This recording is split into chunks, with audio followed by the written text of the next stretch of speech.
आषाढी एकादशीला जायचंय ना, सगळी ज्वारी दळायची आणि मगच जायचं. सखूच्या मदतीला आले विठुराया. सखू गेली एकादशीला.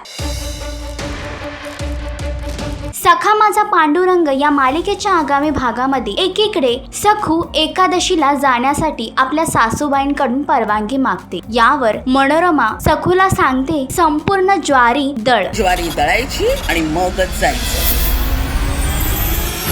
आणि त्यानंतरच तुला एकादशीला जायला आम्ही परवानगी देणार. तर दुसरीकडे सखूने ज्वारी दळण्याचं काम हाती घेतलं आहे. पण यामध्ये आणखीन एक ट्विस्ट आला आहे. तो म्हणजे सखूच्या रूपामध्ये खुद्द आषाढी एकादशीला जायचंय ना, सगळी ज्वारी दळायची आणि मगच जायचं.